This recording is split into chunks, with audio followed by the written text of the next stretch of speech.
Parece que nem todas eram tão puras quanto se imaginava. Por trás dos véus e orações, havia segredos sombrios, um lado menos conhecido e muito mais inquietante da vida das freiras. Hoje vamos embarcar numa jornada pela história das monjas, desvendando o cotidiano delas desde a Idade Média até meados do século XIX.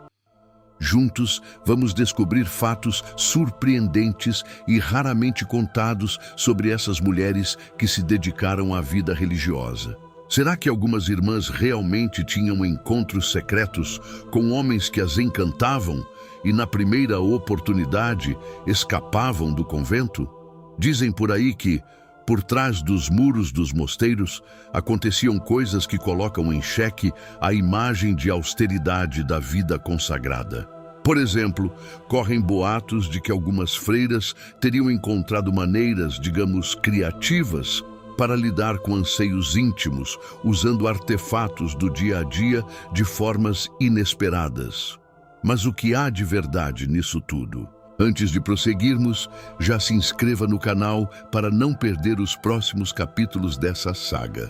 Por trás das portas cerradas do Mosteiro Católico de Santo Ambrógio, escondiam-se condutas surpreendentes, atos que desafiavam as normas religiosas estritas e uma constante busca por brechas nas regras impostas. Esses episódios foram cuidadosamente ocultados do mundo exterior para evitar burburinhos e resguardar a imagem da igreja. Fiquem conosco até o final para não perderem nenhum detalhe desta história inacreditável. Muitos imaginam que a vida nos conventos não é um mar de rosas. É um caminho de disciplina, sacrifícios e trabalho árduo. Mas o que realmente implicava seguir o chamado religioso? Um exemplo claro é a abdicação de qualquer conforto ou luxo pessoal. E castidade era o voto primordial e mais rigoroso a ser seguido pelas irmãs. Contudo, o que realmente nos deixa pensativos hoje é a peculiar dinâmica dos conventos femininos ao longo da história. Os primeiros indícios dessas comunidades datam do século I d.C., mas foi na Idade Média que os mosteiros para mulheres se multiplicaram de forma extraordinária. Mas quem eram essas mulheres que optavam ou eram forçadas a vestir o hábito? Durante eras, jovens que não conseguiam um casamento eram encaminhadas aos conventos, tida como a única saída socialmente digna. E não parava por aí. Para os mosteiros, também eram enviadas mulheres tidas como difíceis ou contestadoras, muitas vezes com o intuito de serem corrigidas e mantidas sob o olhar vigilante da igreja. Claro, havia aquelas que ingressavam por livre escolha, buscando na vida reclusa um refúgio do mundo e um novo propósito para suas vidas. Contudo, por trás das grossas paredes desses locais, a rotina das freiras era bem diferente do que se costuma pintar. O dia a dia era marcado por uma cadência precisa, ditada quase que de hora em hora. A jornada começava ao raiar do dia, por volta das 6 da manhã, com extensas horas de oração. Após esse recolhimento espiritual, as irmãs mergulhavam em tarefas físicas exigentes, labutando por, no mínimo, 5 a 6 horas diárias. O estudo também era crucial. Dedicavam-se pelo menos 2 horas por dia à alfabetização, aprendendo a ler e escrever, um verdadeiro privilégio para as mulheres daquele tempo. Não permita que esses segredos do passado fiquem esquecidos.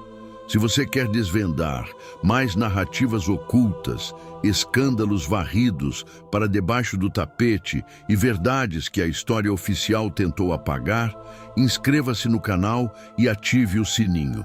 Assim, você será o primeiro a desvendar os mistérios mais intrigantes da história. Apesar de todo o trabalho pesado, as freiras não recebiam pagamento algum. Mas calma lá, elas também não eram vistas como serviçais sem direitos. Pelo contrário, desfrutavam de certas vantagens, como acesso a alimentos frescos cultivados nas terras do próprio mosteiro, fruto de seu labor agrícola. Entretanto, as regras eram severas. Nenhuma freira podia ter bens particulares, Com o passar dos anos, porém, começaram a surgir jeitinhos para burlar essa norma, com algumas irmãs tentando contornar as proibições para conseguir pequenos pertences. Mas o desafio maior, sem sombra de dúvida, era manter o voto de castidade. As limitações pareciam intransponíveis à primeira vista, mas as freiras encontravam formas astutas de driblá-las. Afinal, o anseio por afeto e as necessidades humanas mais básicas não se deixavam sufocar completamente, nem mesmo entre as paredes de um convento. Algumas chegavam a tomar atitudes extremas, como largar, de vez, a vida religiosa. Isso frequentemente acontecia após encontros fortuitos com homens que rondavam as proximidades dos locais sagrados. Muitas vezes, uma simples troca de olhares ou algumas palavras eram o suficiente para acender uma faísca, e uma vez que o sentimento florescia, o próximo passo era apenas esperar a oportunidade certa. Aproveitando-se da agitação durante eventos religiosos ou festividades públicas, algumas freiras conseguiam se misturar à multidão e desaparecer, abandonando para sempre a vida de clausura. Mas e aquelas que, por receio ou falta de oportunidade, não se arriscavam a fugir? Para elas, a única alternativa era buscar momentos de intimidade dentro do próprio mosteiro. Claro que durante o dia seria impossível encontrar um instante de privacidade, já que o convento fervilhava com orações, trabalhos manuais e estudos. Mas ao cair da noite, as regras pareciam afrouxar e a chance de contornar o voto de castidade se tornava mais palpável. Havia um detalhe que facilitava tudo. Os conventos femininos frequentemente se localizavam em frente aos masculinos. Isso significava que freiras e monges podiam se ver com frequência, mesmo que à distância. Um olhar mais demorado, um aceno sutil, e já se podia identificar um possível parceiro de aventura. Mas como criar um vínculo sem levantar suspeitas? Para isso, as freiras desenvolveram um método tão simples quanto engenhoso: acender uma vela próxima à janela de sua cela. Aquela pequena chama era um sinal discreto, um convite silencioso para quem soubesse interpretar. Ao captar a mensagem, o monge escolhido sabia exatamente o que fazer. Depois de se certificar de que não havia olhos curiosos por perto, ele se aproximava do local combinado, pronto para o encontro clandestino. É curioso observar que, mesmo nesses momentos de fervor proibido, certas regras eram seguidas à risca. A vela deveria permanecer acesa durante todo o encontro e ambos deveriam estar despidos. Essas práticas, de certa forma, ecoavam normas estabelecidas ainda em 1079, que impunham severas restrições a laços de exclusividade entre as freiras, visando evitar favoritismos ou apegos especiais. As irmãs dormiam todas juntas, em grandes dormitórios coletivos, partilhando o mesmo ambiente sem distinções.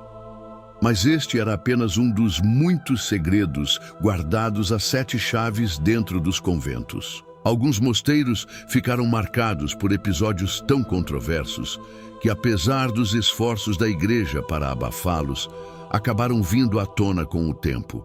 Um dos casos mais ruidosos foi o do mosteiro católico de Santo Ambrógio, um local que, no século XIX, ganhou uma fama nada invejável por suas práticas controversas. Mas quantas pessoas realmente conhecem a fundo a história desse enigmático convento romano?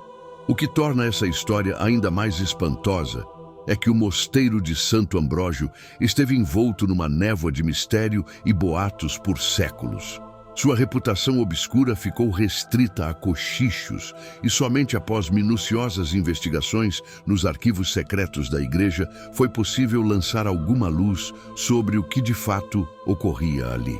Documentos e depoimentos descobertos anos mais tarde trouxeram à tona verdades inconvenientes que por muito tempo foram mantidas escondidas. No epicentro dessa trama, encontramos uma figura intrigante e polêmica: Maria Luía, a abadesa do mosteiro.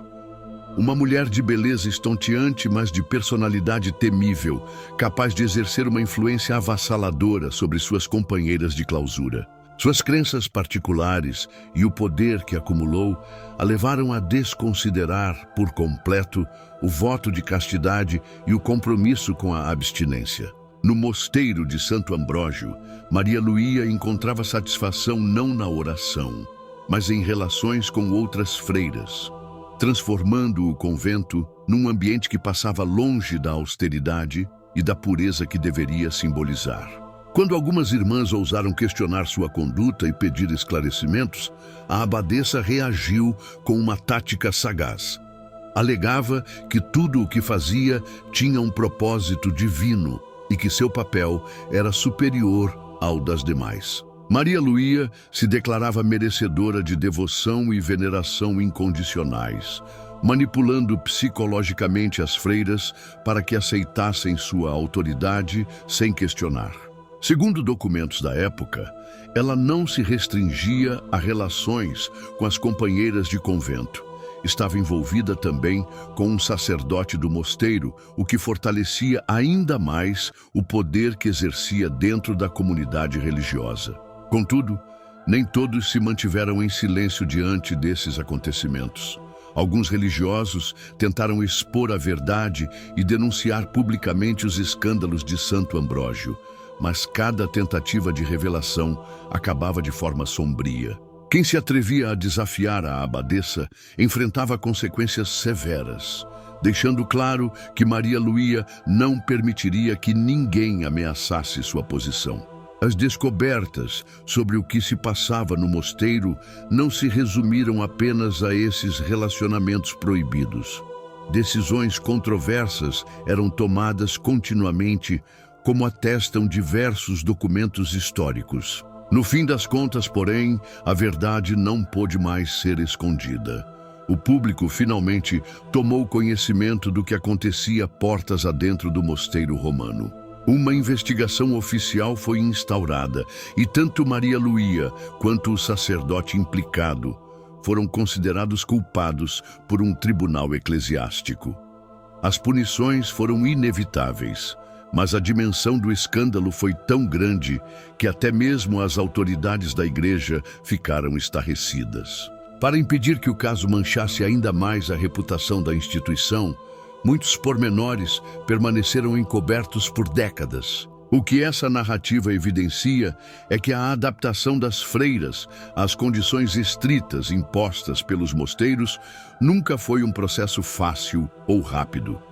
A necessidade de afeto e o desejo de realização pessoal frequentemente se sobrepunham às restrições, levando muitas delas a quebrar as regras em segredo, longe dos olhares atentos das autoridades eclesiásticas.